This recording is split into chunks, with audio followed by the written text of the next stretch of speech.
오늘의 말씀을 보도록 하겠습니다. 오늘의 말씀은 창세기 8장 20절. 창세기 8장 20절 한 절 말씀을 보시겠습니다. 창세기 8장 20절. 네, 같이 한번 읽겠습니다. 시작. 노아가 여호와를 위하여 단을 쌓고 모든 정결한 짐승 중에서와 모든 정결한 새 중에서 취하여 번제로 단에 드렸더니. 아멘. 지금 저희들이 예배론에 대한 부분을 지금 계속 말씀을 좀 나누고 있죠.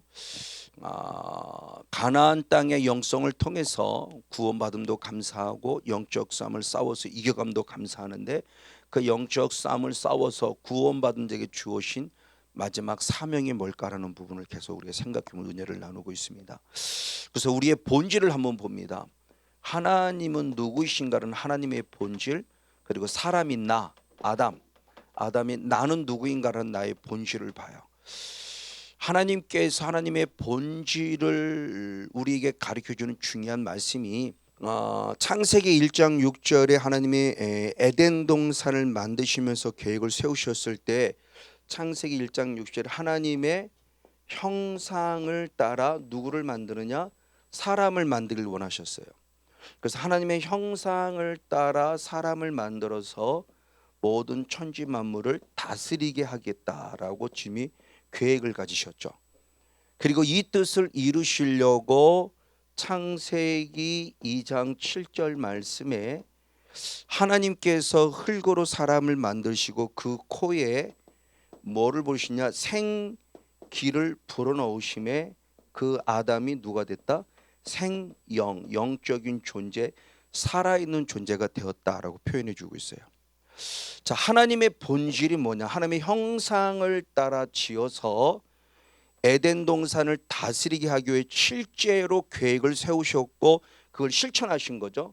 실천하셨을 때 그 코에 생기를 불어넣으시니 생영이 되었다. 영적인 존재가 되었다. 살아있는 존재가 되었다. 그래. 그래서 하나님의 형상, 본질이 뭔가를 알려주는 죠. 근데 아직 본질이 뭔가는 안 나타났어요. 안 나타났는데 하나님의 형상을 따라 지음받았더니 영적인 존재가 되네 이거죠. 하나님의 형상을 따라 지음을 받았더니 우리가 살아있는 산영, 영적인 존재가 되네. 그러면 이제 나라는 존재가 누구인가를 대강 좀 알 수 있을 것 같아요. 이것을 설명한 자가 있어요. 사도 바울이 뭐라고 설명했느냐? 고린도 전서 15장 45절의 말씀에 첫사람 아담은 이 생영이 되었다는 말을, 그래서 고린도서 15장 40절에 기록된 바라고 먼저 기록합니다. 기록된 바는 창세기 2장 7절을 지금 사도 바울이 생각하고 있는 거죠. 창세기 1장 7절에 기록된 바, 하나님이 흙으로 사람을 만드시고 그 코에 생기를 불어넣으셨더니 생명이 되었다는 이 말씀, 이 기록된 이 말씀을 통해서 보니 첫사람 아담은 누가 됐냐 할 때 산영이 되었다 이렇게 표현하니까, 생명이 되었다는 것은 결국 영적인 살아있는 영적인 존재가 되었다. 그러나 반면에 하나님은 누구냐? 살려주는 영이다.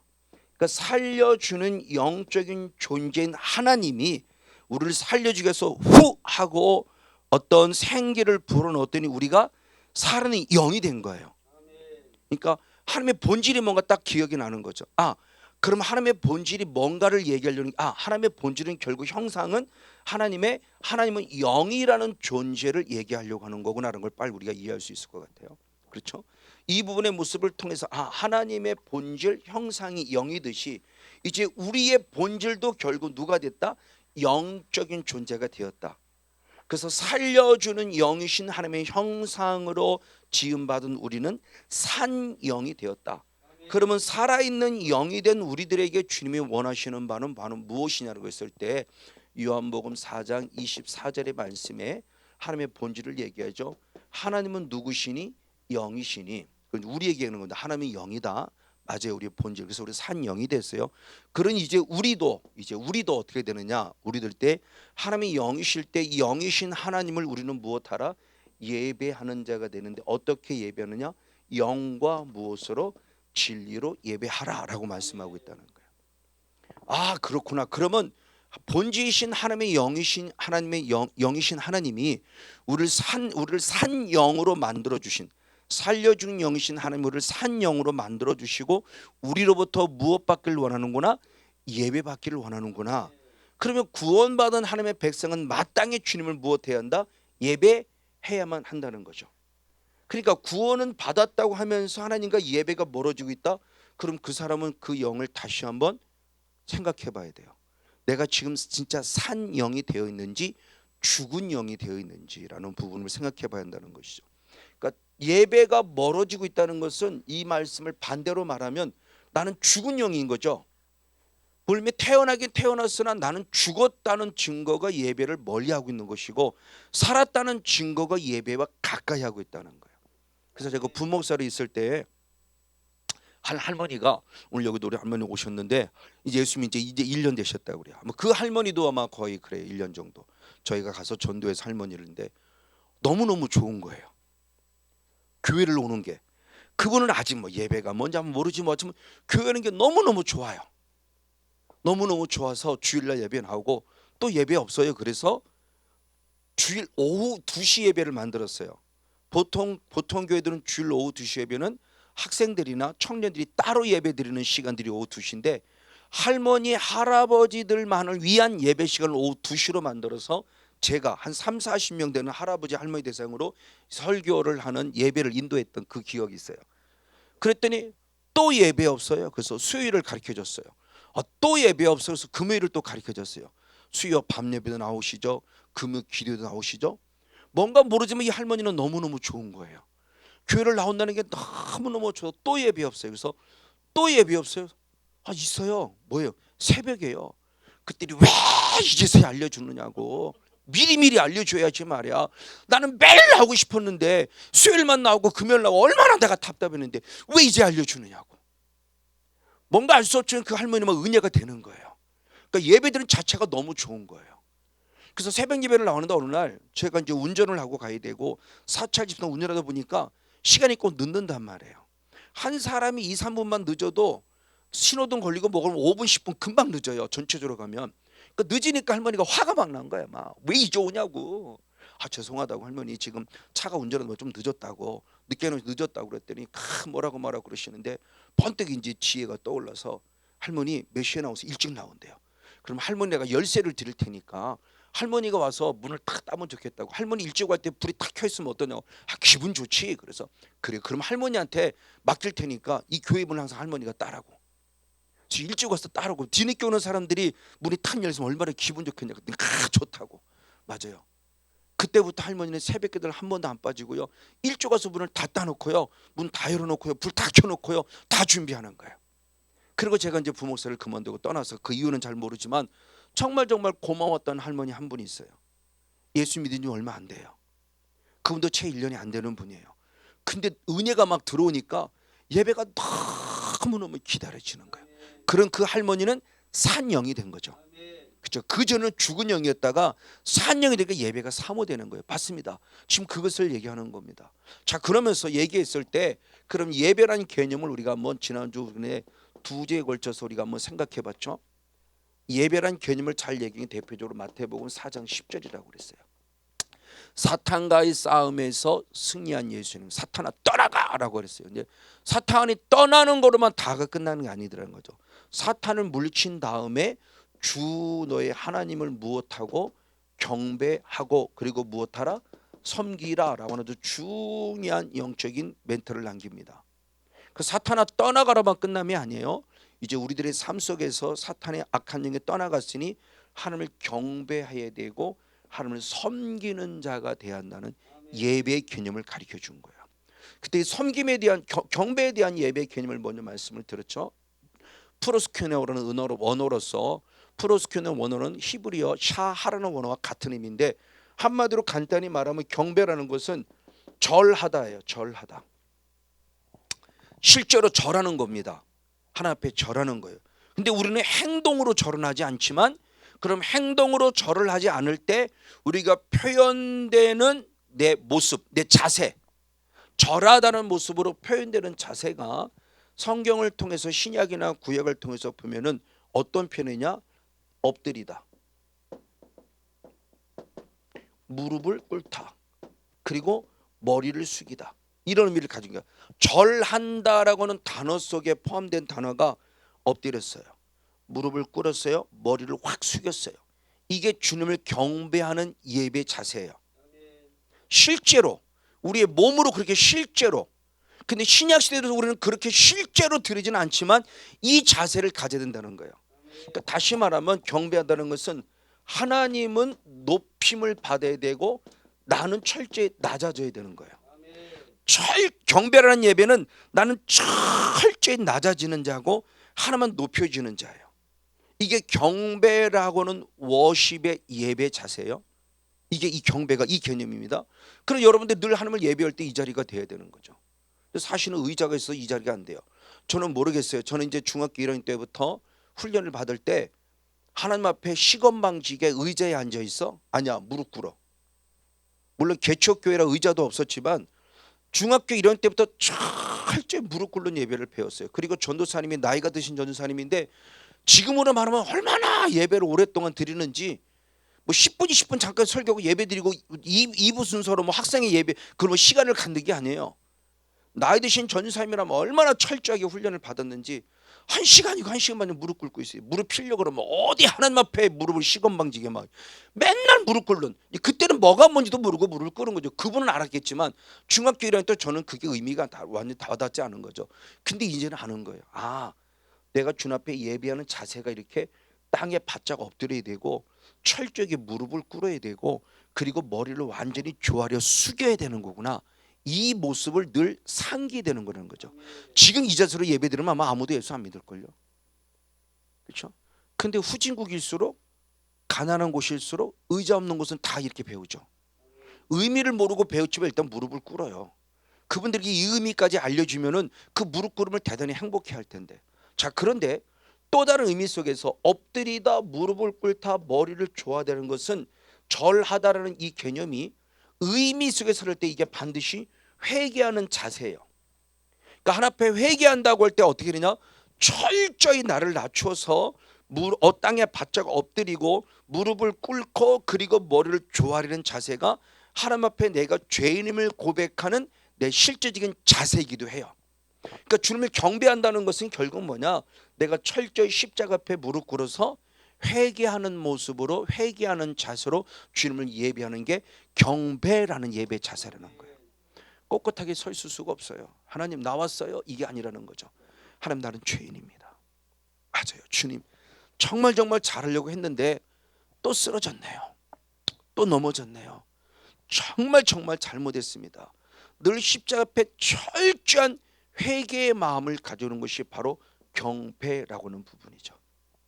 그래서 신약 성경에도 잘 표현되는 게 누가복음 7장 30절 38절 위의 말씀을 통해서 본 한 죄인인 여인이 예수님 발 곁에 서서 거기서 무릎을 꿇고 눈물을 흘리며 이 눈물을 예수의 발에 떨어뜨리고 그 머릿결로 그 발을 닦아내고 그 앞에 주님을 예배하며 향유를 부었다는 말씀이 뭐냐? 바로 이 자세에서 죄인인 여인이 예수님 곁에 서서 눈물을 흘리고요.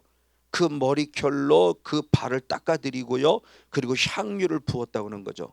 그렇죠? 그 발을 눈물을 흘리고 발을 닦여서 머리결 된 것은 완전 바짝 엎드린 거고요. 철저히 무릎 꿇은 거고요. 그리고 바짝 머리를 조아린 나의 자세죠. 당신을 이렇게 높여 찬양하며 나는 죄인임을 고백하는 한 여인의 실제적인 자세예요. 그때 하나님이 영광을 받으신 거죠. 맞습니다. 바로 이 예배의 모습이에요. 이것이 구약의 개념만이 아니라 신약의 개념도 마찬가지라는 겁니다. 그리고 또 하나 바로 또 다른 모습에서 섬김이라고 하는 이 단어는 뭐냐? 라투류오라는 단어인데 라투류오라는 단어가 이 섬김이라는 이 단어를 가장 잘 설명한 것은 무엇이냐? 이것은 철저히 죄인이라는 내 의식을 갖고 주님 앞에 엎드린다면 이제 죄 사함을 받은 자가 이 섬긴다라고 하는 라투류오라는 이 모습을 통해서 같이 동의어로 쓰여진 것이 로마서 12장 1절입니다.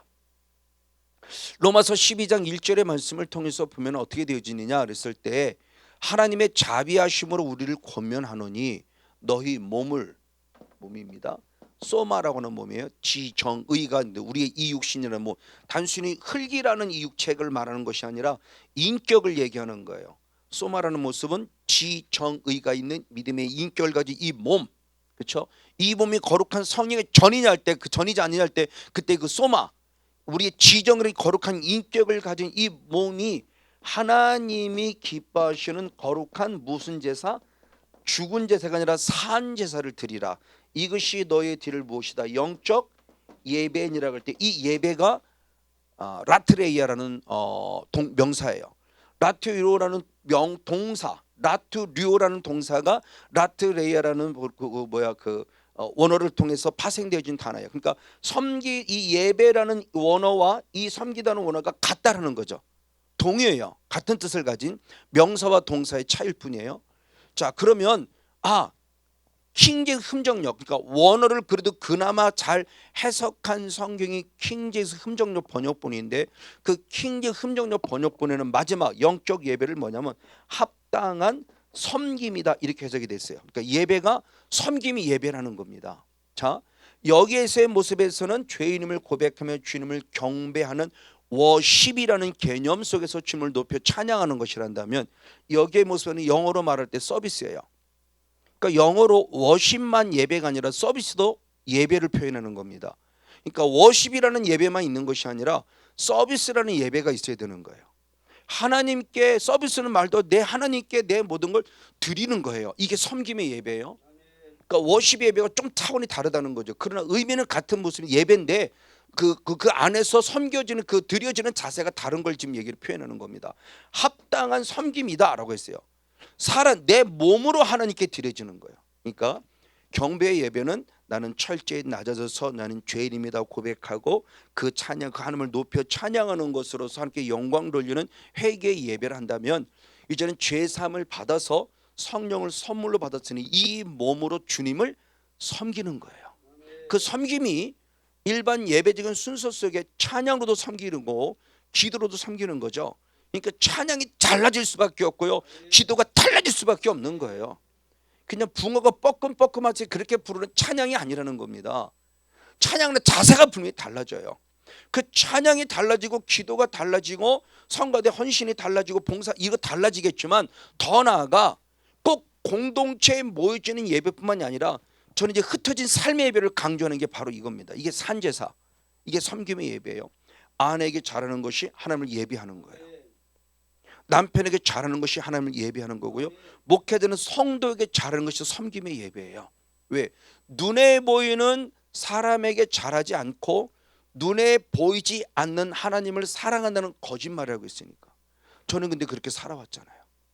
목사로서 아내도 사랑하지 않고요, 자녀도 사랑하지 않고 그냥 내 부속물처럼 여겨버리고 내가 시키면 하는 것처럼 여겨버리고, 성도도 사랑한다고 했지만 실제로 사랑이 안 됐고요, 제 안에 싹트는 아픔, 상처를 통해서 미움 이런 것들이 드러나서 결국 성도에게 아픔을 주고 말았고요. 저는 그 성도를 사랑한 게 아니었어요. 그럼 보면 나름대로 기도한다고 엎드렸고, 나름대로 말씀 연구한다고 엎드렸고, 그때도 말씀 주시면 목회를 한다고 해왔고, 나름대로 전도를 해서 하나님의 은혜 가운데 75년까지 부흥되기도 했지만, 결국 뒤돌아보면 저는 하나님의 계명을 따른 참 신앙이 아니라 사울과 똑같아요. 바울 되기 전에 사울의 영성이 바울스도 고백하기를 나는 사람의 계명을 따르는 하나님께 열심히 했다는 고백과 똑같은 것처럼 나도 사람의 계명을 따르는 목회에 불과했던 거예요. 이걸 깨달으니까 주님 앞에 통곡하고 회개할 수밖에 없는 거고요, 내가 잘못된 신앙을 살아온 거예요. 하나님을 안 믿어서 잘못된 것이 아니라 믿는다고 하면서도 하나님의 계명이 아닌 사람의 계명을 따라가는 잘못된 신앙을 살아왔다는 거예요. 전통을 따라가고요, 내 사상을 따라가고요, 내 속에는 옳은 데를 따라갔고요. 그거 얼마나 잘못됐냐는 거죠. 이것이 저의 모습이었음을 제가 고백하지 않을 수 없어요. 이제서야 깨닫는 겁니다. 저도 하나님을 인격적으로 만나고 나서. 그래서 이제는 참 하나님의 계명 안에 걸려고 애쓰는데 바로 이런 모습들이요. 그러면서 이 모습에서 이 살아있는 섬김이란 예배, 그래서 남편을 사랑하고 아내를 사랑하고 부모님을 사랑하고 자녀를 사랑하고 형제를 사랑하고, 그리고 목회자는 성도를 사랑하고 성도는 마땅히 목회자를 사랑하고, 그리고 서로 이웃을, 예수 그리스도를 믿지 않는 이웃들을 사랑하는 이 모든 것들이 결국 섬김이에요. 그래서 바울이 말할 때 빌립보서 3장 3절 말씀에 진정한 영적인 할례당이 뭐냐 그랬을 때 할례당은 성령으로 무엇한다? 봉사하는 자라고 그랬어요. 예수님을 자랑하며 성령으로 봉사하는 자. 근데 봉사한다는 이 원어가 똑같이 라테레예요. 그 섬김이라는 라테레예요 원어예요. 그러니까 이게 참 중요한 모습이에요. 그러니까 봉사, 우리말로는 이것을 봉사라고 해석했지만 세번역 성경에서는 성령으로 하나님을 예배한다 이렇게 해석했어요. 세번역 성경은. 그러니까 봉사라는 자체가 예배라는 거예요. 우리는 이렇게 모여서 기도하고 찬양 이것만 예배로 생각해요. 아니요. 식당에 가서 봉사하는 것도 예배고 이게 삶의 예배예요. 청소하는 것도 예배고요. 이게 섬김이라는 예배라는 거예요. 라트레이아라는 라티로라는 섬긴다라는 예배라는 거예요. 우린 그건 예배를 생각 안 하고 맨날 모여서 의자에 앉아서 자 땡 기도합시다. 누구 장로님 기도하세요. 자 말씀 들읍시다. 찬송합시다. 헌금 이것만 자꾸 예배로 생각하니까 우리의 삶의 영역에서 저도 그렇고 우리 모두가 다 같이 그동안 실수해온 거예요. 저도 모여주는 공동체 예배를 누구보다 강조했던 사람 중에 한 사람인데 제가 하나님을 인격적으로 만나고 나서는 모여주는 공동체 예배에 못지않게 흩어진 삶의 예배가 너무너무 중요한 걸 이제 아는 거예요. 그게 바로 섬김의 예배였던 거예요. 가정에서 천국이 이루어져야 되고요. 직장에서 천국이 이루어져야 그게 진짜 내가 오늘 살아가는 진정한 예배라는 거예요. 그 가정 예배 드립시다 그럴 때 뭐 무릎 꿇어. 오늘 대표로 네가 기도해. 오늘 성경 한 구절 읽어. 내 마음은 전혀 예배를 안 하면서 나는 전혀 주님을 사랑하는 마음도 없으면서 나는 회개의 마음도 없으면서 그 분노하는 마음 갖고 너 기도해. 너 그렇게밖에 못해? 너 성경 읽어. 이렇게 한다. 이건 예배가 아니라는 거예요. 삶이 된다고 삶이요. 우리 그동안 그것만이 예배로 가르침 받았어요. 그러니까 자녀도 그렇고 억지로 하는 거죠. 뭐 아빠도 싫고 엄마도 싫은데 말이야. 예배 들어가니 억지로 하는데 걔네들이 올바르게 잘할 것 같아요? 아니요. 사춘기 되면 전혀 달라집니다. 그러니까 이제 머리 커봐 이제는요. 오라고도 오니까 안 오죠. 그러니까 그 예배가 아닌 거예요. 삶의 예배가 되니까 부족하지만 자랑하려고 자랑은 아니지만 이제는 특별히 아들 같은 경우는 정말 아빠 고마워. 엄마 고마워. 좋은 영성을 유산으로 물릴 수 있는 고마워.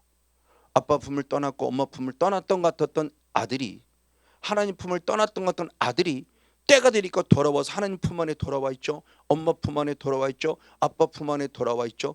완전히 바뀌어지는 거죠. 그럼 제가 강요했어요? 아니요. 그부터는 전혀 강요하지 않았어요. 끝까지 기도할 뿐이고 계속 흘려보냈을 뿐이에요. 근데 때가 되니까 되더란 얘기예요. 저는 이게 실제라는 걸 말하고 싶은 거예요. 영이라는 세계에서 실제 이게 너무너무 중요한 부분이에요. 맞아요. 자 그러면서 한번 말씀을 좀 나눠보면은 이 경배의 예배와 이 섬김의 예배에 대한 또 조금 다른 의미를 물을 때 아까 요한복음 4장 24절에 영과 진리로 예배할지니라 그랬죠. 영과 진리를 했을 때 예배하는 자의 영의 모습의 진리 예배를 얘기하면서 아까 경배 마태복음 4장 7절에 경배하고 섬기라 그랬는데 이 섬기라는 모습 이 경배라는 모습은 철저히 성령을 통해서죠. 물론 섬김도 당연히 성령을 통해서입니다.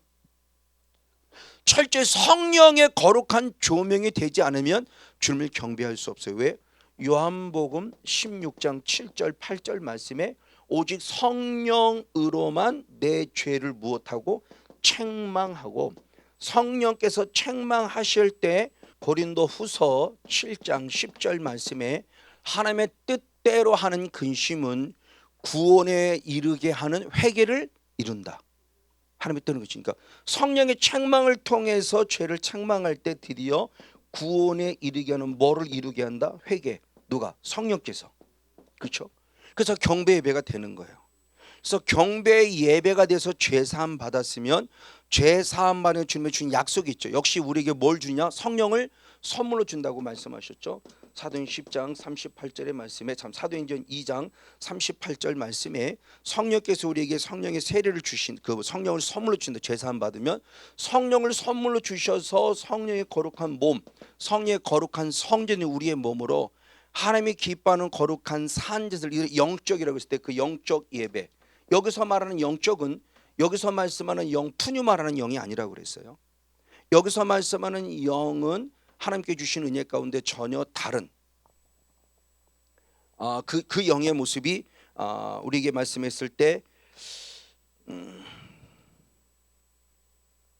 로기코스, 죄송합니다.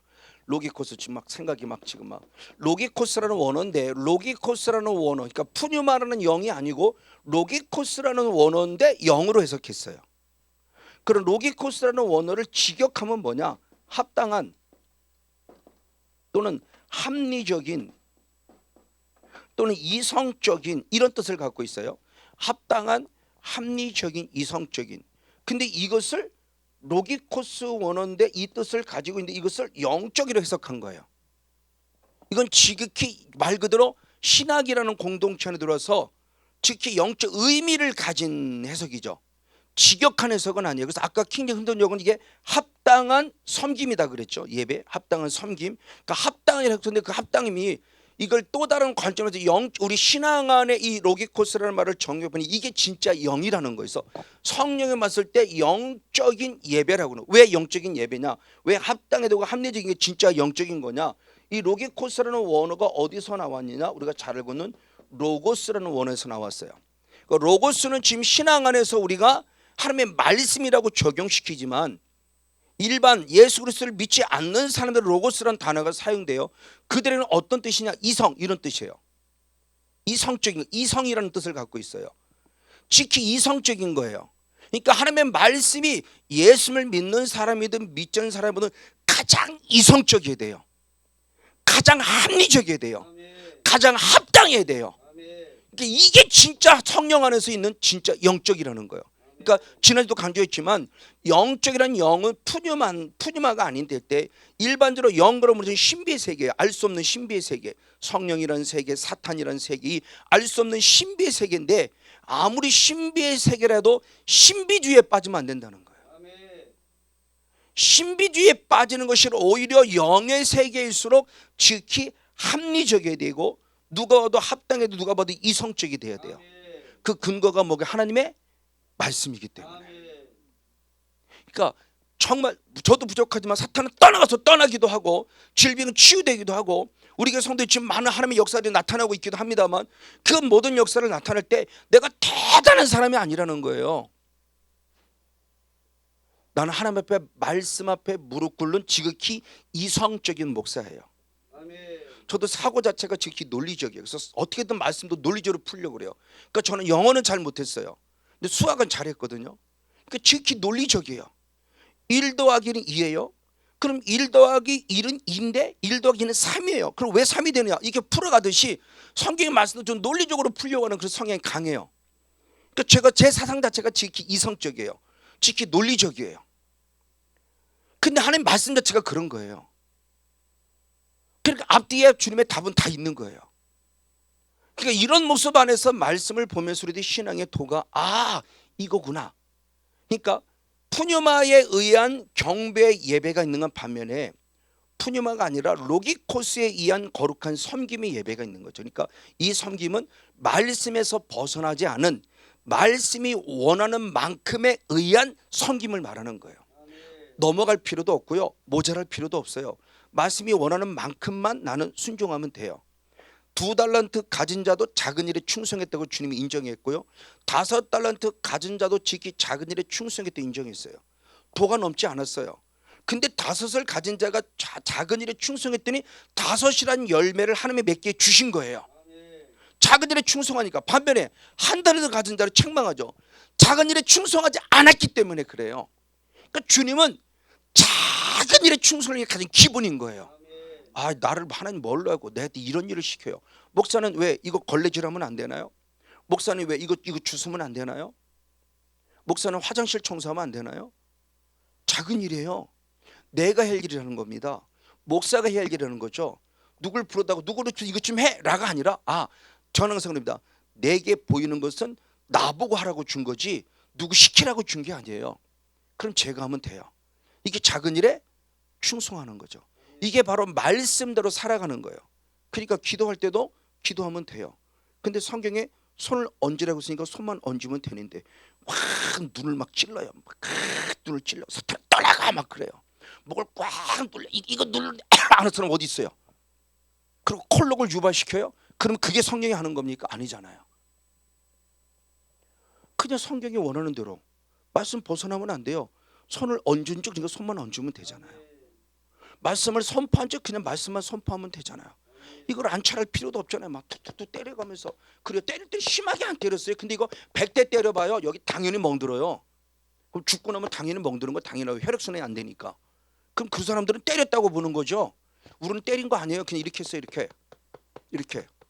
이렇게만 했어요. 이렇게. 우리 때린 거 아니에요. 이거 뭐 때렸어요. 근데 그 사람들이 볼 때는 이미 피멍이 들었으니까 때린 거 이거는요. 맞은 거라고요. 이게 비합리적이잖아요. 비이성적이잖아요. 비말씀에서 벗어났잖아요. 왜 성령 예수님께서 안 차렸다는 말씀이 없잖아요. 안 차렸다는 말이 어디 성경에 어느 순간부터 안 차를 한다고 그래요. 이거 제가 잘못된 거잖아요. 그러니까 말씀에서 벗어나지 말아야 된다는 거예요. 이게 지극히 로기코스의 영적이라는 거예요. 바로 그 의미 속에서 우리들에게 지금 이 본질을 통해서 말씀을 보며 예배를 드리는 삶의 모습에서 경배라는 예배가 뭐고 섬김이라는 예배가 뭔가에 대한 부분을 한번 살펴보았습니다. 맞아요. 바로 이와 같이 하나님은 구원받은 우리들을 산 영으로 만들어서 주님부터 영광을 받기 원하시니 즉 예배를 받길 원하셨던 겁니다. 그러면서 우리들이 성경 자체가 이제 결국 예배가 쭉 진행이 됩니다. 예배 변천사에 대한 모습을 한번 조금 살펴보려고 성경에서 기록된 예배의 개념에 대한 변천사의 모습을 보려고 그래요. 최초로 예배 드려짐에 대한 모습을 보여주는 게 창세기 3장 4절이에요. 가인과 아벨. 자, 다른 것은 기록되지 않는데 가인과 아벨이 가인은 하나님이 주신 첫 소산물을 통해서 아벨 역시도 양과 새끼들을 통해서 하나님께 무엇했다? 드렸다 이렇게 표현돼요. 무슨 어떤 예배의 어떤 행위들이 기록된 건 없어요. 근데 어떻게 했느냐? 하나님이 주신 땅의 소산으로 하나님께 감사를 드렸다. 아벨은 아벨대로 이 사람은 목자니까 목자로서 내게 주어진 소산물인 바로 양의 새끼들을 하나님께 드렸다라고 감사가 돼요. 그래서 첫 예배를 드렸음에 대한 모습을 보여주고 있어요.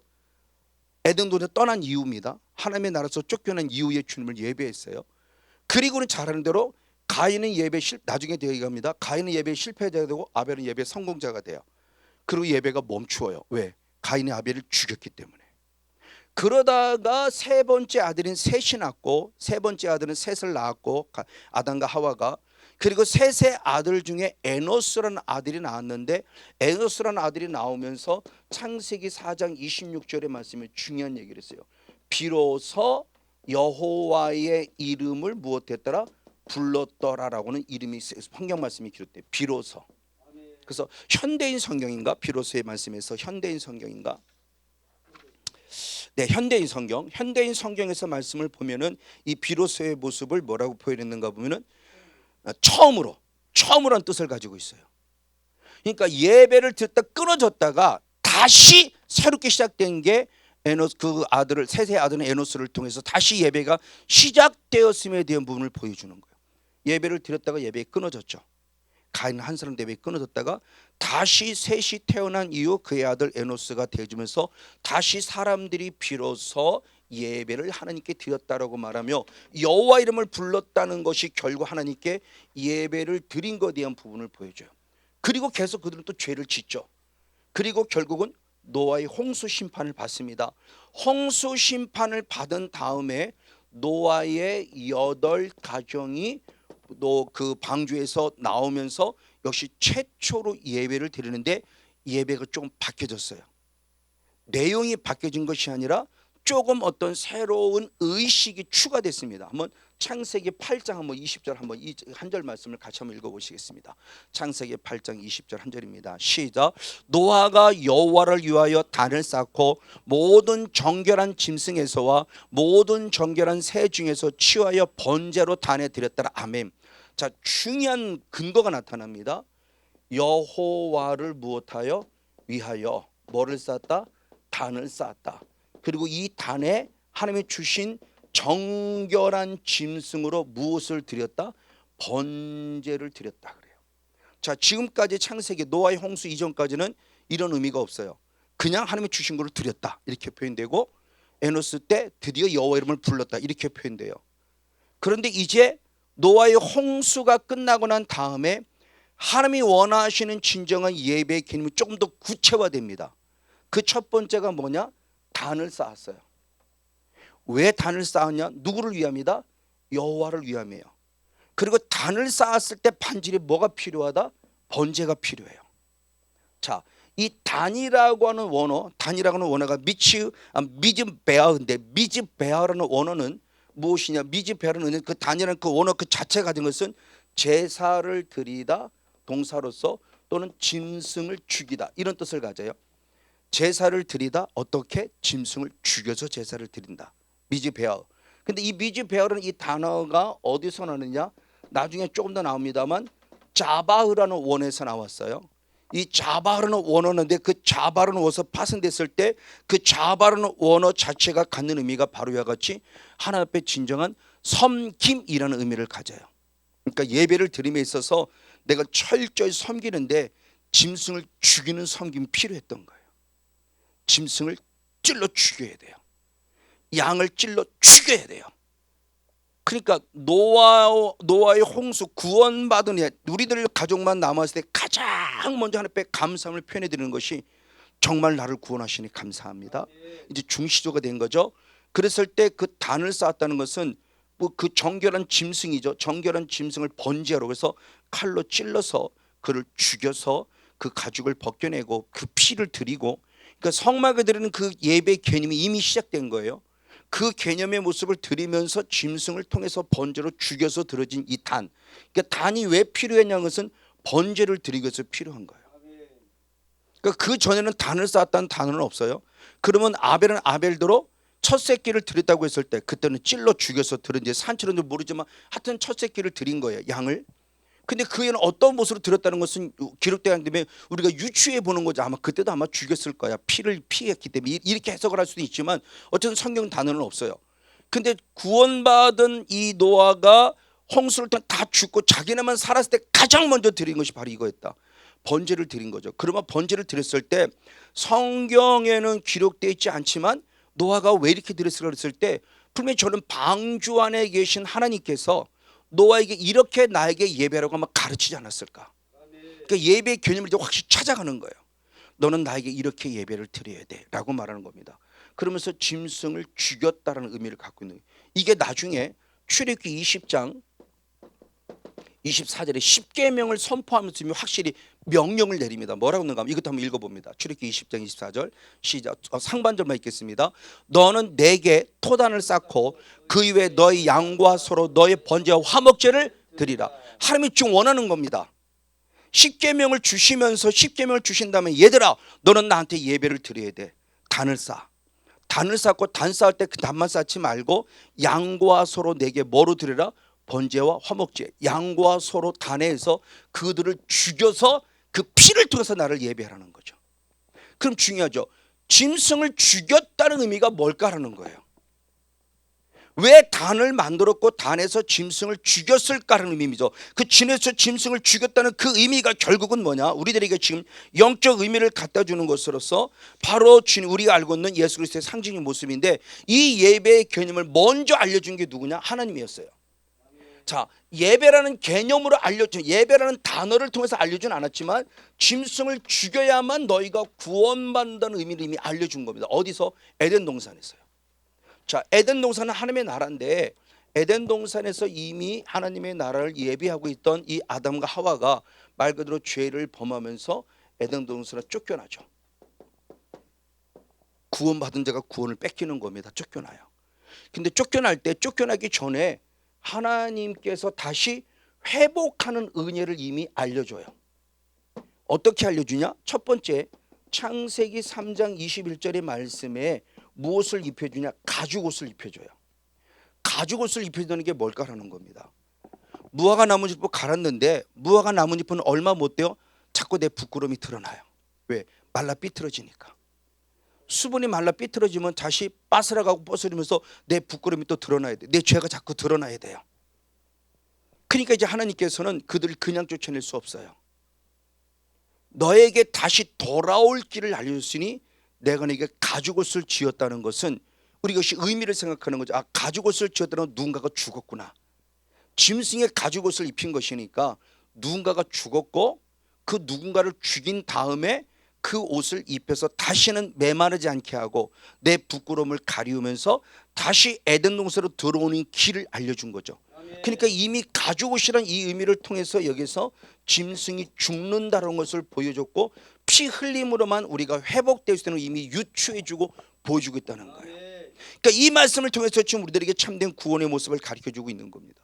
이렇게 해서 예배가 되고 다시 아브라함을 통해서 구원에서 흘러갔을 때 창세기 12장 우리 한번 7절 한 절 말씀을 보다 창세기 12장 8절 창세기 12장 8절 말씀을 보면 또 중요한 단어가 또 들어갑니다. 시작.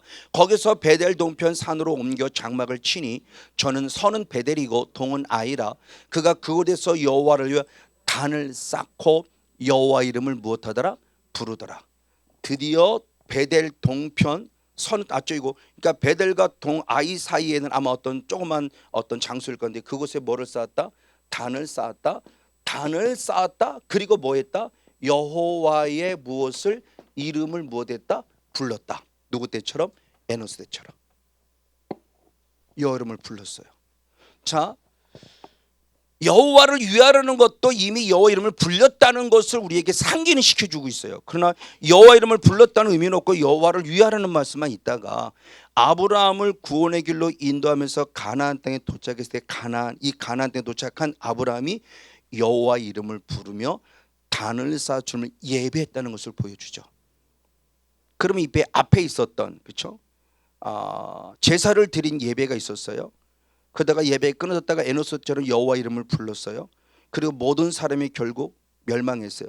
노아의 가족만 구원받았어요. 그때 단을 쌓아서 번제를 드린 예배가 드디어 토착화 하나님의 명령에 따라 구체화되기 시작했고요. 그리고 아브라함을 다시 불러냈을 때 드디어 그의 입술에서 여호와 이름을 부르며 하나님을 예배했다는 모습이 기록되어 있다는 겁니다. 자, 이 의미입니다. 이 예배를 모습을 통해서 주님께서 이렇게 뭘 말씀해 주는가 그랬을 때 오늘은 그 이름에 대한 부분을 좀 더 구체적으로 보려고 그래요. 이름. 여호와 이름을 불렀다. 그러니까 예배 속에서 우리가 여호와 이름을 부르고요. 예수의 이름을 부르는 겁니다. 여호와 이름은 결국은. 그래서 요엘서 2장 32절을 보면은 32절 상반절의 말씀을 보면은 성령을 부어 주는 거죠. 성령. 자, 이 요엘서 2장 28절로부터 이제 마지막 날에 이때에 모든 육체들에게 남녀소를 불러고 모든 육체들에게 성령을 부어줄 것이다. 그리고 왜 성령을 부어주냐는 이유를 얘기합니다. 환상 보는 게 중요한 게 아니고요. 성령을 부어주는 이유는 귀신 쫓아내는 게 중요한 게 아니고 반드시 성령을 받으면 누구든지 누구의 이름 여호와의 이름을 부를 때 그 사람이 무엇을 얻는다? 구원을 얻는다는 거예요. 그러니까 성령을 받으면 반드시 누구 이름을 불러야 한다? 성령, 여호와 이름, 예수의 이름을 불러야 된다. 그 성령을 받았다고 하면서 환상도 보고 귀신도 쫓아내고 뭔가 예언다고 하는 것 같은데 그 사람은 자꾸 하나님과 멀어지고 있다? 그 사람 성령 받은 거 아니에요. 성령을 받으면 당신이 당연히 예수의 이름 불러야 돼요. 고린도서 12장 3절의 말씀에도 성령을 우리에게 주신 목적을 때 성령을 받은 자는 성령으로 말미암아 예수를 누구라고 인정한다? 주라고 인정한다. 예수가 주예요. 예수를 주라고 인정해야 돼요. 나의 주인으로 인정한다는 거예요. 이게 성령이 오신 목적이에요. 그 성령 받으면 예언하는 것도 중요하고 환상 보는 것도 중요하고 귀신 쫓는 것도 중요하지만 더 예수님과의 관계가 가까워져야 돼요. 하나님을 인격적으로 만나야 된다는 거예요. 근데 전혀 주님이 인격적으로 만나지 않고 능력을 나타내요. 근데 나는 불법적으로 살아요. 그러면 주님은 나를 도무지 알지 못한다고 한다는 거죠. 귀신 쫓아내는 게 중요한 게 아니죠. 병 고치는 게 중요한 게 아니잖아요. 말씀 잘 전하는 게 중요한 게 아니잖아요. 사도 바울도 사울 영성일 때 말씀 잘 전했어요. 근데 하나님의 계명의 말씀이 아니었잖아요. 사람의 계명이었잖아요. 바리새인처럼 말씀 잘하는 사람이 얼마나 많아요. 근데 바리새인은 하나님의 자녀 아니요, 독사의 새끼였어요. 사탄의 새끼였어요. 사탄의 자식이었다고요. 말씀을 잘 알고 있기 때문에 하나님의 자녀일 것이다. 아니요. 그럼 이 말씀은 내가 정말 하나님이 원하는 진정한 하나님 말씀을 알고 있는 거냐, 아니면 사람의 계명을 알고 있냐는 거죠. 사울이 사람의 계명을 알았다가 주님을 인격적으로 만나고 아라비아에서 3년간 있을 때 하나님의 계명으로 바뀌었잖아요. 그러니까 사람의 계명을 알고 있는 사울이 아라비아에서 3년간 주님을 인격적으로 독대하며 완전히 바뀌어졌을 때 이제는 하나님 사람의 계명은 싹 사라져버리고 하나님의 계명만 가진 자가 되었다는 거예요. 이거예요. 저도 그동안 목회했을 때 결국은 내 의의 목회, 내 열정적인 목회, 내 사람의 목회, 사람의 계명의 목회. 대표적으로 권사님이 되려면 최소 성경 10독 해야 돼요. 성경 10독도 안 하고 권사님이 돼 있을 수 없어. 이거 내 계명이에요. 성경에 없는 계명이에요. 그 성건영 목사의 사람의 계명이에요. 장로들은 성경 최소 못해 30독 해야 돼. 10독 해야 돼. 그리고 보통 교단법이 세례교인 30인을 대표할 때 장로님 한 분을 세운다고 그래요. 그럼 30명은 둘째 쳐놓고 3명이라도 좀 10의 1조 3명이라도 전도를 해라. 그래서 교회 정착시켜라. 장로님을 교회 정착시키면 장로님을 세우겠다고 내 계명을 가졌어요. 이거 주님 인격적으로 만나고 다 회개하고 깨트려 버렸어요. 이게 사람의 계명이에요. 하나님의 계명이 아니었던 거죠. 내 계명을 가지고 목회한 거예요. 내 기준을 갖고 목회한 거예요. 당신은 집사될 자격이 있고 당신은 집사될 자격이 없고 당신은 권사될 자격, 당신은 권사될 자격. 내 계명으로 목회했다고요. 그럼 나도 목사 자격이 없는 사람을 하나님께서 목사로 세워두는데 내가 누구를 함부로 판단할 거예요. 그러니까 참 죄송스러웠죠. 이 계명을 깨트린 거예요. 사람의 계명을 깨트린 거예요. 바로 이런 모습처럼 지금 바로 하나님 앞에 온전히 서는 나의 모습에서도 똑같다는 모습이죠. 이렇게 여호와 이름을 불렀다고 했을 때 그럼 중요합니다. 여호와 이름이 도대체 무엇이길래 이 구원이라는 의미를 가지고 있냐는 겁니다. 그럴 때 저는 이것을 이제 문자적으로 지금 상형 문자화된 모습으로 풀었어요. 그래서 히브리어 자체가 한자처럼 상형 문자입니다. 그러니까 글자 그 자체 하나하나가 어떤 갖는 의미가 있어요. 우리가 한자로 말하면 입구 그러면 우리는 입구라고 써 구라고 읽어요. 그렇죠? 구라고 있지만 의미는 뭐예요? 입이죠. 식구 그럴 때도 같이 먹는 자죠. 식구, 입이. 그러니까 입을 통해서 같이 음식을 먹는 자가 식구예요. 그러니까 입구 그러면 이게 입이라는 의미를 가지고 있듯이 한자만의 의미가 아니라 히브리어도 똑같이 그렇게 갖고 있다는 거예요. 그래서 여호와라는 이름을 부르는 자가 구원을 얻는데 그럼 여호와라는 이름 자체가 어떤 뜻을 가지고 있는지를 살펴보면 되는 거죠. 자, 그 히브리어도 한자처럼 이렇게 거꾸로 이렇게 써가는 모습인데 히브리어가 이렇게 지금 씁니다.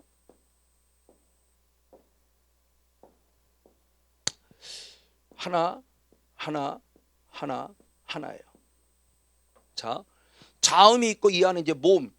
옛날에는 고대는 모음이 없었는데 요새는 모음들이 있죠. 뭐 이렇게 뭐 이렇게 여러 가지는 모음들이 있어요. 우리처럼 아야어야라는 모음을 가지고 있는 거죠. 근데 예전에 이게 없었어요. 근데 이걸 읽습니다. 여호와 또는 야훼 이렇게 읽기도 해요. 여호와라고 있든 야훼라고 있든 같이 있는 겁니다. 그럼 뭐를 말하는 거냐? 이 이름 안에 보이는 뜻이 있어요. 자, 이 요드라는 건데 이건 점이에요. 점. 우리로 말하면 점. 점인데 이걸 요드라고 있는데 요드라는 이 모습은 뭐냐? 손이란 뜻이에요. 손. 그리고 이게 해라고 있는데 해는 뭐냐? 보다라는 동사예요. 그리고 이 뭔가 이렇게 막대기처럼 쭉 생긴 이걸 바브라고 있는데 바브는 못이에요. 못. 의미가. 이건 똑같이 해 역시 보다. 그럼 이걸 자체로 그냥 그대로 직역합니다. 손을 보라, 못을 보라죠. 그러니까 여호와라는 이름 속에 어떤 의미를 가지고 있냐? 손을 보라, 못을 보라는 뜻을 갖고 있고 이렇게 이해를 하면 돼요. 이걸 이제 우리가 해석해서 의역으로 좀 풀어보는 거죠. 풀어보냐? 못 박힌 손을 보라는 거죠. 이것이 지금 여호와라는 이름 속에 숨어 있는 거예요. 여호와, 못 박힌 손. 그러니까 여호와 이름을 부르면 구원인데 구원을 가졌다는 게 어떻게 구원한다는 거지? 우리는 알 수 없지만 주님께서 이미 창조 이전에 영의 세계부터 가지고 있던 계획이 있어요. 이들이 사탄을 통해서 다 구원받지 못하고 떨어져 잃어버린 영역을 알았을 때 그럼 어떻게 구원하지?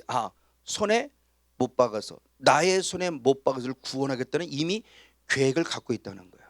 자, 그런데 이 여호와라는 이 이름하고 똑같은 이름이 뭐냐? 예수아예요. 예수아. 원어 그 자체를 읽으면 예수하고 지금 우리를 이건 예수라고 이렇게 읽는데 원어 그 자체를 읽으면 예수와 이러면 똑같아요.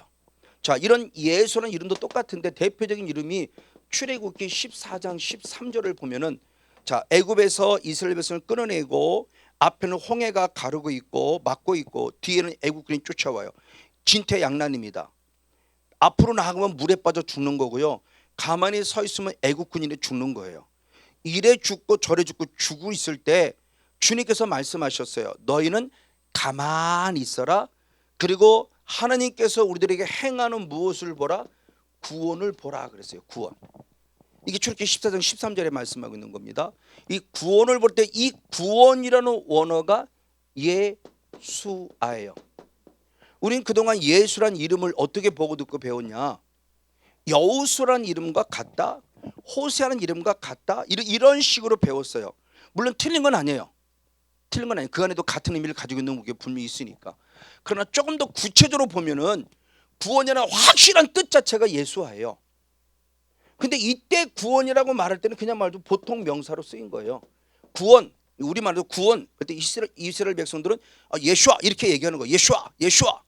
너는 가만히 있어. 그리고 내가 하는 구원을 봐. 예수아를 봐. 이렇게 얘기한 거죠. 그러니까 예수아라는 단어는 이미 사용되던 단어예요. 보통 명사로 사용한 거예요. 근데 이 이름이 누가복음 1장 31절의 말씀에 하나님께서 천사를 통해서 마리아에게 말할 때 내가 누구를 낳을 것이냐? 아들을 낳을 것이다. 근데 그 아들의 이름이 뭐냐? 예수아다. 그때 예수아가 똑같은 예수아예요. 이때부터는 이제 이름이 고유명사가 돼버리는 겁니다.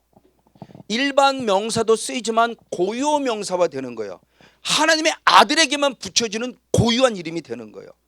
그래서 이 이름 자체가 예수아예요. 그럼 예수라는 이름도 똑같아요. 이 이름이 구원이라는 의미를 가졌다는 의미를 갖고 있는 게 똑같다는 겁니다. 그럼 예수라는 언어는 어떤 것이냐? 똑같아요. 역시 한번 보면은 예수라는 것이 아까 어떤 요도 점 같은 게 똑같고요. 신이라고 하는 이 단어가 있고요. 그리고 똑같이 역시 그 바브라는 원어가 있고요. 그리고 아인이라는 또 원어가 있고요. 그리고 해라는 원어가 있어요. 자, 이것은 똑같습니다. 아까 얘기했던 뭐냐? 손이란 뜻이에요. 손. 요도. 신이라는 원어는 전능자라는 뜻이에요. 전능자. 그리고 이 바브라는 것은 아까 했던 못이에요. 못. 그리고 이 아이는 눈이에요. 눈. 명사 눈. 그리고 보라는 겁니다. 보다. 아까 얘기했던 보다 동사예요. 그러면 여호와라는 이름은 조금 더 구체화시킨 거예요. 뭐가 포함됐느냐? 전능자가 포함이 됐고요. 뭐가 포함됐냐? 정확하게 눈이란 단어가 표현됐어요. 자, 여호와라는 이면은 눈이란 단어는 표현되지 않았지만 보라라는 의미를 통해서 눈으로 본다는 걸 이해할 수 있어요. 우리 이해를 통해서 할 수 있는데 예수라는 이름은 정확하게 표현됐어요. 자, 뭐냐? 지금 저 보면은 전능자의 못 박힌 손을 내 눈으로 직접 보라요. 이 전능자는 당연히 하나님이죠. 우리가 알고 있는 하나님의 전능자 하나님. 근데 이게 지금 누구의 이름에 붙여졌냐? 예수라는 이름이 붙여졌어요. 근데 예수라는 이름이 되게 일반적으로 구원을 얘기할 때는 전능자 하나님이 친히 못 박혀 손에 못 박혀 죽으심으로 말미암아 우리를 구원한다는 뜻을 갖고 있다는 거예요. 그 갖고 있는 것을 누구를 통했냐? 눈에 보이는 하나님의 아들은 예수를 통해서 이루신 거예요. 그래서 그분 아들을 보낼 때 네 이름을 뭐라? 예수라 하라 이렇게 붙인 거예요. 그래서 고유명사가 된 겁니다. 이제는 보통 명사가 아니라. 그러니까 예수라는 이름 자체가 이미 구원이라는 뜻이고 여호와라는 이름 자체가 구원의 뜻인데 어떻게? 손에 못 박힘을 통해 구원할 것의 모습을 가지고 있다. 이것을 통해 빨리 유추하는 거죠. 그래서 예수님이 십자가에 못 박혀 죽으셨구나를 아는 거예요. 전 그 얘기입니다. 그러니까 예수란 이름과 결국 여호와라는 이름이 똑같은 거죠. 여호와는 똑같은 거예요. 여호와란 이름과 예수라는 이름이 결국 또 그렇구나. 그래서 예수의 이름, 여호와 이름을 부른 자가 구원을 얻는 거고 주의 이름을 부르는 자, 예수 이름을 부른 자가 구원을 이름 속에 이미 구원이라는 역사가 있으니까. 그러니까 예수는 이름을 부르는 것을 항상 얘기했어요. 예수, 마태복음 1장 21절의 말씀에 모든 죄를 지은 죄진 백성들을 죄로부터 구원하실 자. 이게 예수는 이름의 뜻이에요. 그러니까 예수 할 때 마귀를 예수 이렇게 부르는 게 나를 죄로부터 구원할 자 예수, 나를 죄로부터 구원할 자 예수, 여호와, 못 박힌 손을 나를 죄로부터 구원할 자. 이 의미가 항상 살아 있어야 돼요. 그러니까 여러분이 많이 예를 들면 성건용 그러면 모르는 사람은 성건용을 아무런 의미를 몰라요. 이름만 알아요. 그러나 아는 사람은 성건용 그러면 목사하고 알듯이 예수, 나를 죄로부터 구원할 자 알아줘야 된다는 거예요. 모르는 사람은 그냥 예수예요. 예수, 그냥 예수. 아무런 의미 없어요. 그런 의미 속에서 주의 이름을 부른 자가 구원한다는 게 아니에요. 예수란 이름값을 알고 불러야 되는 거죠. 여호와란 이름값을 알고 불러야 돼요. 그렇죠? 윤석열 그러면 우리는 다 알아요. 아, 대통령 하고 알아요. 맞아요, 그거예요. 예수, 아, 날 구원하신 자구나. 이 의미를 알고 주의 이름을 부르는 자가 구원을 얻는다고 성경은 말하고 있는 거고, 그래서 여호와 이름을 부르는 자가 구원을 얻는다고 성경은 말하고 있는 거예요. 자, 이걸 잘 완벽하게 이루신 분이 누구냐? 예수님인데 누가 이러냐? 예수님의 제자 의심하는 도마와의 사이에서 이것이 확증이 되집니다. 자, 예수님이 부활하셨고 제자 앞에 나타났는데 마침 그 자리에 도마가 없었어요. 왜? 무서워서 도망해서 그 자리가 없었는지 오는지 모르지만 도마가 없었어요. 주님이 예루살렘에 올라간다고 했을 때 제자를 만나고 올라갔는데 마침 도마가 없었고 다른 자는 다 본 거예요. 그랬더니 열 제자가 나 예수 부활하신 주님 봤어? 주님 봤어? 나는 못 봤어, 못 믿어, 이러는 거죠. 그랬더니 주님의 특별한 은혜가 8일 만에 다시 나타난 거죠. 8일 후에 다시 나타나셨어요. 그런데 도마에게 나타났습니다. 그러면서 주님이 뭐라고 말하느냐? 요한복음 20장 27절로부터 쭉 말씀을 통해서 보면은 주님께서 도마에게 나타난 뭐냐면 못 박힌 손을 보면서 내 손을 보라, 이렇게 얘기해요. 손을 보라. 손을 보라. 아주 중요한 말씀하십니다. 손을 보라. 그리고 네 손가락 네 옆구리를 찔러보라. 손을 보라. 이게 손이 무슨 손입니까? 못 박힌 손을 말하는 거겠죠. 그리고 옆구리에 찔린 옆구리를 찔러보라는 거죠. 그리고 믿지 못하는 자가 되지 말고 무엇하라? 믿는 자가 되라고는 중요한 말씀이 있어요. 그랬을 때 바로 이어서 29절의 말씀이 너무나 중요한 말씀. 자, 이거 같이 한번 읽어보시겠습니다. 27절 28절 시작. 도마에게 이르시되 내 손가락을 이리 내밀어 내 손을 보고 내 손을 내밀어 내 옆구리에 넣어보라. 그리하고 믿음 없는 자가 되지 말고 믿는 자가 되라. 그때 도마가 대답하여 가로되 나의 주시며 나의 누구라고 부릅니까? 하나님, 나의 주. 즉 손을 보라고 했을 때 나의 하나님이라고 대답했다는 얘기는 지금 도마가 듣는 순간 그리고 못 박힌 손을 보는 순간 누구 이름을 기억했을까요? 여호와. 그리고 또 누구 이름? 예수아. 이게 동시에 탁 떠오르는 순간, 아, 이분이 나의 선생으로 끝남이 아니라 이분 자체가 곧 누구였구나? 하나님이셨구나. 이게 이제 깨달아지는 거죠. 그러니까 하나님이라고 고백하는 거예요.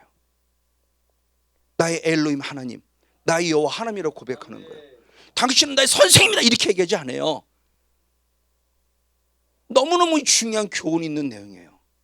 처음에 이거 말씀 모를 때는 아, 왜 예수님이라고 안 부르고 왜 하나님이라고 불렀지?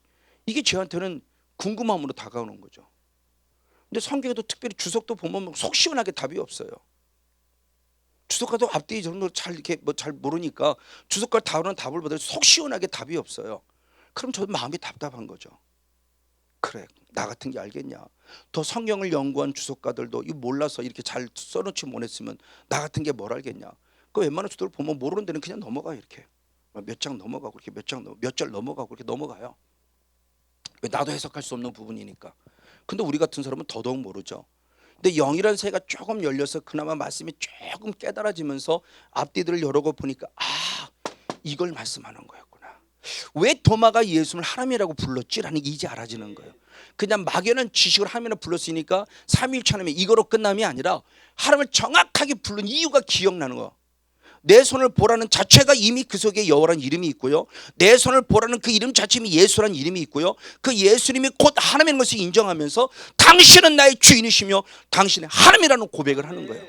근데 이 예수님이 십자가에 못 박힌 이유치 언제 이루어졌냐? 자, 사도행전 2장 한번 32절, 아니 2장 23절 한번. 사도행전 2장 23절.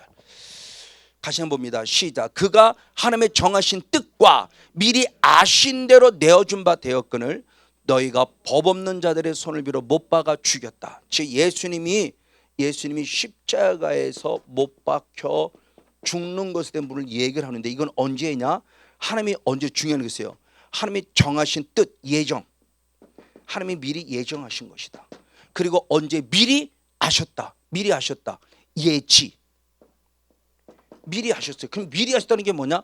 창조 이전의 영의 세계 때부터 알고 있던 그 뜻대로 미리 알고 있는 예지 예정대로 주 뜻을 이루어서 드디어 우리 지금으로 따지면 2000년 전에 예수님을 당신의 아들을 7이 땅에 보내셔서 그 아들을 죽이심으로 말미암아 이 뜻을 이루셨다는 것을 확증시켜 주는 거예요.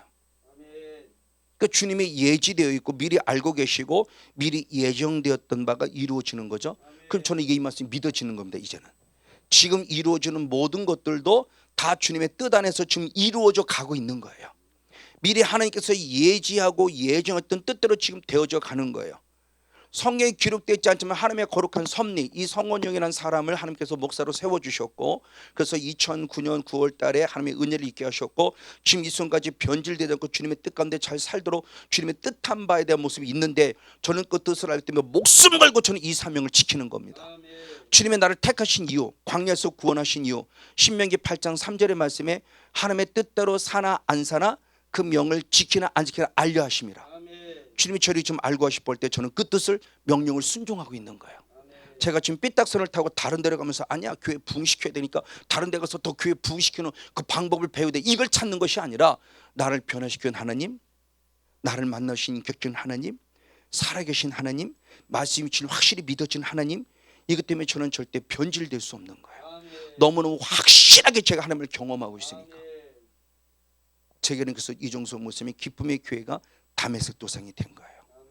사울이 바울 된 것처럼 저도 하나님께 주신 은혜 가운데 완전히 바뀌어졌어요. 제가 죄 이름을 깨닫고 4개월을 눈물 속에 흘렸다고 그랬죠.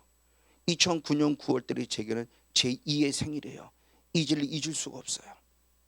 내가 죄임을 발견되며 4개월을 눈물 속에 회개했고요. 그때 그 하나님을 인격적으로 마음 오늘까지 변질되지 않고 뒤처지지 않고 믿음의 주요 온전히 예수만 바라보고 좌우 살피선 끝까지 주님만 바라본 거예요.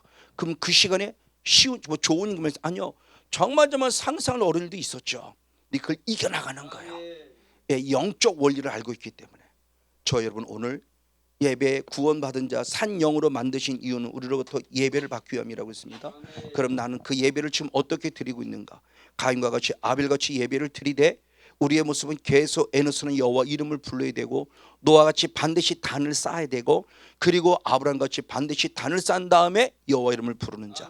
그 단을 쌓는다는 것은 누군가가 나를 위해 죽어야 돼요. 그 개념을 다음 주에 좀 더 구체적으로 말씀 나눌 겁니다. 단을 쌓아서 죽는다는 게 과연 뭔가에 대한 부분을. 그래서 그 속에서며 저희 이름 부르는 여호와 이름, 여호와 이름 자체가 구원이란 이름, 예수란 자체가 구원이란 이름. 어떻게 나를 구원하시냐? 손에 친히 못 박혀 죽으심으로 나를 구원한다는 거룩한 뜻. 우리는 그 뜻을 반드시 헤아려서 예수님을 부를 때 막연히 예수의 이름, 막연히 여호와 이름이라, 분명히 주님께서 가진 그 뜻을 알고 있는 믿음 속에서 주의 이름을 부르므로 날마다 구원의 바늘에 서고 한 영혼도 낙오되지 않고 반드시 주의 은혜 안에 거는 생명의 주인공 우리 모두가 되어지기를 예수님으로 간절히 축복하고 축원을 드립니다.